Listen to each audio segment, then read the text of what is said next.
Hello, hello. My name is Kim Addis, and I am the president and founder of Frame of Mind Coaching.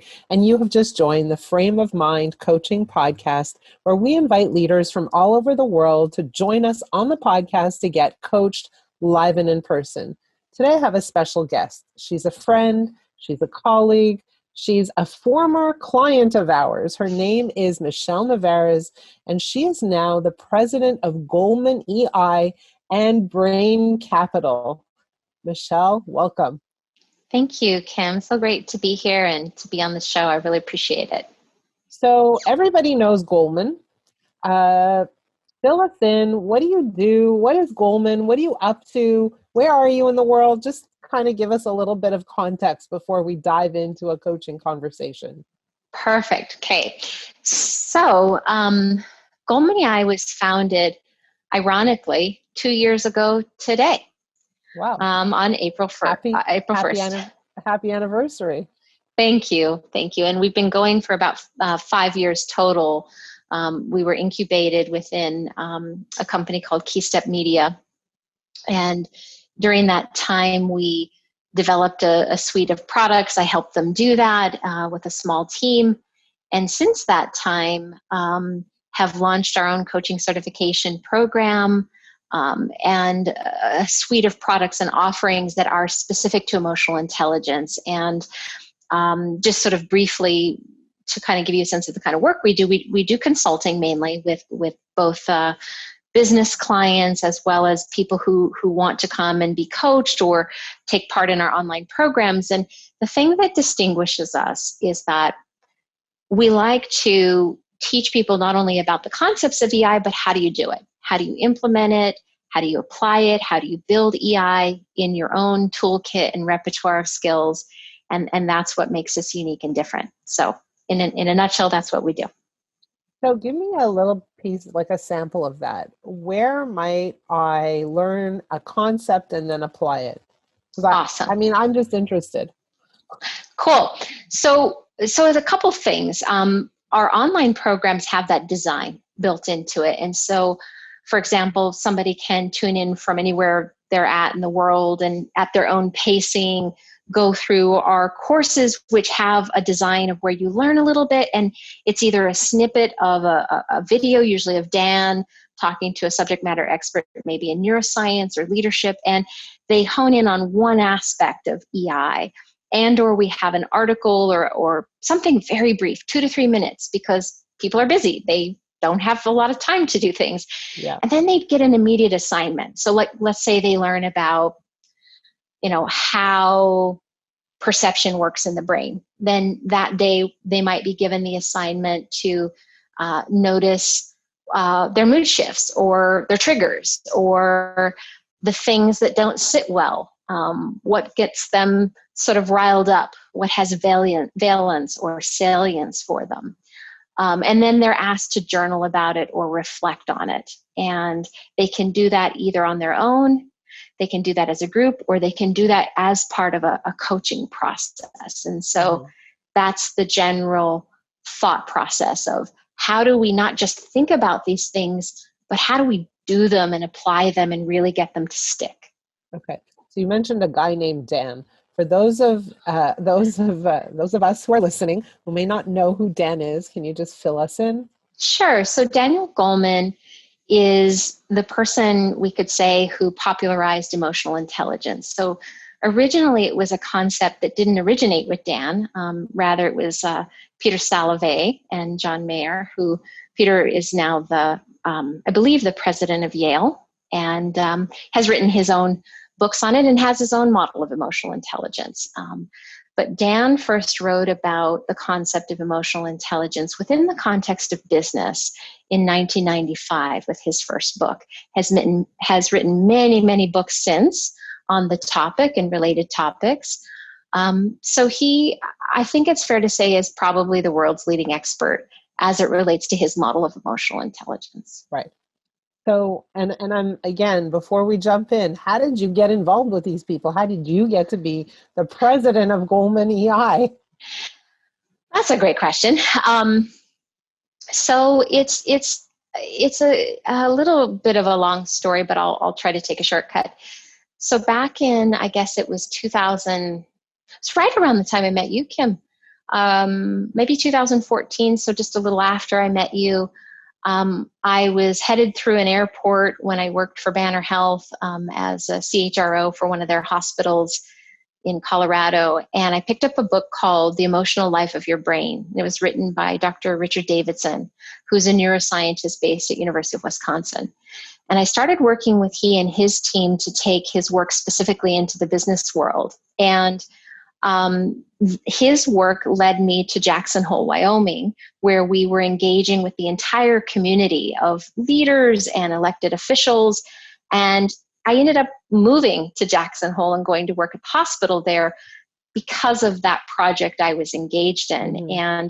And Dan came to Jackson Hole right on or about 2015 as someone we invited to come and be part of this bigger kind of community changing process that was happening around compassion and mindfulness. And I got reconnected with Dan at that time. I hadn't known him well prior to that, but I had met his son, Hanuman Goleman, almost 20 years prior when I lived in Nepal. And Hanuman and I went on the same Buddhist studies program in India, different years, but when I was helping to start a university focused on Tibetan Buddhism in Kathmandu, he was on his program in India and doing his field study in Nepal. We just met randomly and were friends at that point, and then got reconnected through those kind of confluence of circumstances. And so I ended up moving myself and my whole family to Massachusetts, where I'm at today, to start this venture with Hanuman in conjunction with Dan to democratize emotional intelligence and bring it up off the page, so to say, and into everyday practice in life. Amazing, amazing. So you've had your hands full, and then COVID hits, and life gets interesting.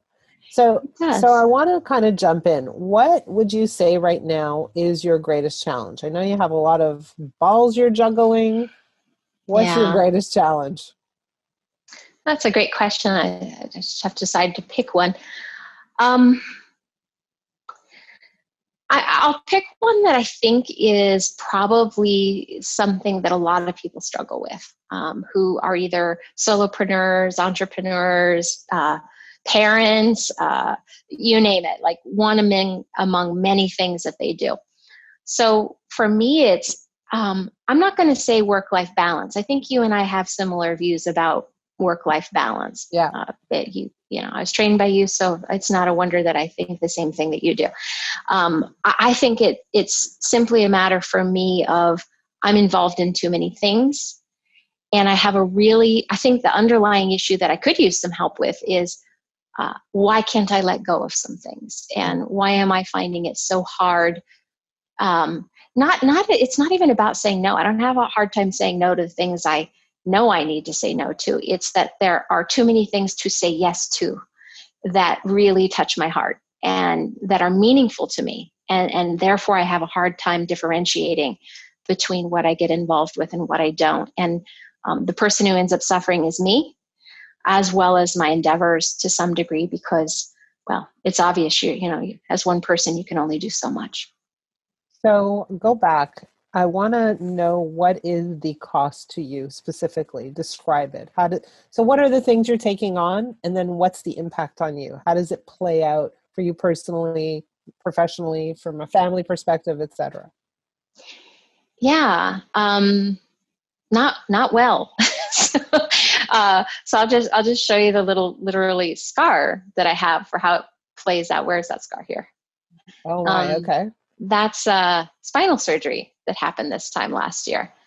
And, okay. I had 3 herniated discs and in my cervical spine. And yeah, I grew up as a gymnast and a skier and a tennis player. And so there's probably a lot of collateral damage that happened along the way. But I personally believe that the reason this came to a head was all the travel I was doing, all the stress I've been under, and time at the computer, just this sort of constellation of events coming together where my body just is simply giving me the big middle finger and saying, enough already. And so that happened, and it was really excruciating. I mean, not only the experience itself of chronic pain, now I understand people who live with chronic pain for any amount of time. Geez Louise, that's not, I was going to say something else, but I edited. That's hard. And so in very real terms, I think that's a manifestation of what I was carrying. And I even used to speak like that, like the weight I'm carrying. And I actually am physically also carrying a lot of weight, which I don't love. It's not having time to tend to Michelle's overall well-being. Okay. Yeah. And so if I'm going to talk to you a little bit differently than perhaps I would anyone else. Okay. Because you've done so much work, because you've done all of this. And so, it's funny, you're very good at changing it around. I can say no to the things that I clearly don't want to do, but there are too many things to say yes to, which means I have trouble saying no. Right? I love you, Kim. This is why I need a good coach. So my question for you is, and you say, I have trouble letting go. Take a guess. Like, why is that? What is it that you're afraid you're going to miss out on? What do you think that if you don't take these things, what will happen? And more specifically, I'm going to be very specific. If you skip one, what will happen to your significance? Fair enough. That's a great question. Set of questions. Let's see if I can answer them. Sorry, I throw them fast, right? No, it's okay. I got 3. So now if I can remember the 3, we'll see. But first of all, I don't think in my case root cause is FOMO, fear of missing out. I think for me, it may be more a matter of, well, yeah. And as I'm about to say, I think it may be, I hope it, okay. I'm this is the part thing. of, when you coach someone who's smart, they edit themselves. there's the self regulation coming in, or even just realizing before I say something how it's going to sound when I say it. I'm a part of a lot of nonprofit boards, mainly of spiritual organizations, retreat centers within my spiritual tradition, which is Tibetan Buddhism, and that actually is a big source of my time, apart from the other things I'm doing. And what I was going to say is that I think the reason that I've not been able to say no to the ones I've limited myself to saying yes to, which are 4, maybe 5. Great limit. Right? Is that I feel like they need me. And I feel like what I have to add and contribute is significant for their aims. And okay. Yeah. Okay. Beautiful. Okay. So let's step back. Okay. Okay. This is great. This is beautiful. So I'm going to take you back to your training in frame of mind coaching for a brief moment. Fair enough. So one of the premises, the basic tenets of frame of mind coaching is, as a coach, your job is to see the client well, healthy, strong, successful. When you see them as broken, ill, in need of fixing, you're not in a position to help them. Yeah. And so I'm going to make these organizations your client, your coaching client.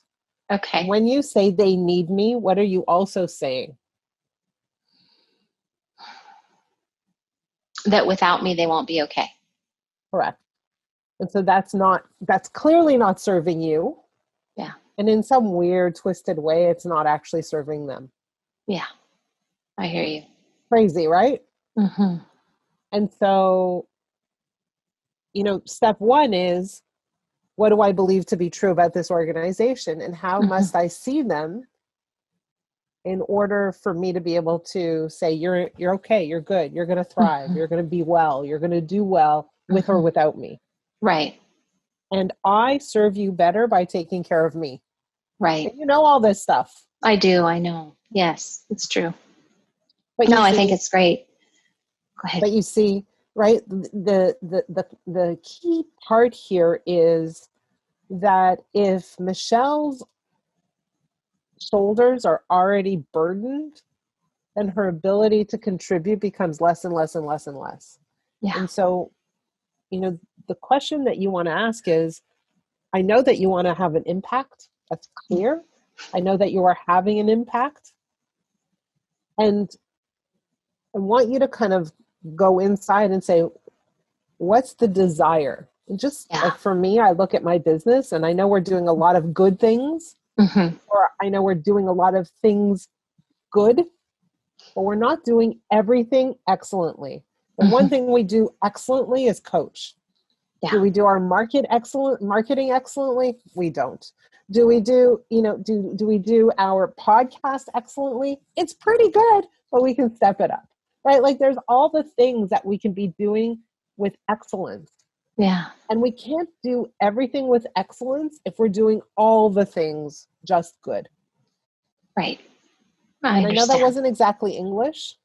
No, it really was. Right. But so my encouragement to you is to, number one, see them in a different light, and then decide what you want to do with excellence. Yeah. And start eliminating. Yeah. And I think what you're saying there for me is profound, at least on a few levels, not just with regard to me and my role, and but even them, even just this idea of, even if I do choose to stay engaged with one or more on an intentional level, just how I'm approaching it matters, and it matters for them too, not just me. And I think that might be the part I've kind of maybe lost sight of, and or just forgotten. And or the other thing that is occurring to me is that the purpose I've given you, or the reason I've given you, may not be the full story. And so, I'm just truly being reflective. Yeah, I'm not trying to withhold stuff. Yeah. So do you want to continue, or do we need a part two? Up to you. It's based on your time. I don't know where we're at. Continue. Let's Okay. continue. So as I was thinking about it, yes, it's true. I do actually think they benefit from my involvement, because they're small organizations and I have a unique skill set, and there aren't a lot of me floating around, thank heavens. So there's that. That's true. But I'm also doing it because there's some part of me that is also getting something from the equation, right? And I think haven't explored that one as much, apart from the fact that I know that at a kind of a bigger spiritual level, I am very much focused on trying to benefit beings. And so I'm just saying, I think I have more work to do in that space of what am I getting from this equation? Because you and I both know that if we don't really understand the root cause, or sort of the purpose this habit is serving, or whatever, then maybe I'm just not revealing the whole picture. I don't know. And maybe it's being needed. Maybe it's an affiliation or a connection to a spiritual world that fills you up. Maybe it's being able to exercise your intellectual skills that is really important to you. Maybe it's the community that provides you with comfort, care, belonging. Maybe, right? A million different maybes. Right? And the question is, do you need to receive that from 5 different organizations? Right? Yeah, fair enough. Yeah. And so, yeah, there, of course, it's serving you in some way and hurting you in a grand way. And so, don't forget that you're also bringing your aches and pains, literally and figuratively, to the equation. And so, how can you come a little more clear, a little less, right? And so true. In so doing, you would be serving at a higher level, and in a position to receive at a higher level. Not that Very I'm a good Buddhist point. or anything. I love it. Great points, all of them. Thank you. That's helpful, actually. Thank you. Yeah. So, I mean, in a way, it's a bit of an ethereal conversation, but it's really not. And what it Mm-hmm. boils down to is we all engage in habits that tend to serve us. Yeah. And that sometimes we engage in habits that aren't particularly useful or healthy for us because there's something in it for us, at least up front. But in Yeah. the long run, it's Mm-hmm. really kind of eroding our health and our well-being. So we want to Mm-hmm. look at those habits that we keep engaging in and saying, what is it that we're receiving from this? And can we receive these things in a healthier way somewhere else, in some other way? Yeah. Fair enough. Yeah. Great. Michele, Thank you. I loved having you on this show. Oh, thank Thank you. you. Thank you for joining us. Thank you for sharing the complicated stuff and for being open about it. Uh, Always fun for me to talk to you. I Likewise, get a Kim. lot out of it. Oh, thank you. I do as well. I'm obviously a huge fan and respect you immensely. For those of you who are listening to the podcast, I definitely hope you took something away from this episode. If you have a challenge that you want to share with me on the podcast, please reach out to me. My email address is kim@frameofmindcoaching.com. If you have a challenge that you want to talk about privately, please reach out to me as well. My email address is kim@frameofmindcoaching.com. If you're listening to this and you are interested in hearing more, please go and tune in to more of our episodes at frameofmindcoaching.com or on YouTube, iTunes, all the things. And like and share, please. Spread the news. We want as many people interacting with our content as possible. And we appreciate you for listening and tuning in. Michele, thank you so much for being Thank on you. the show. Thank you so much, Kim.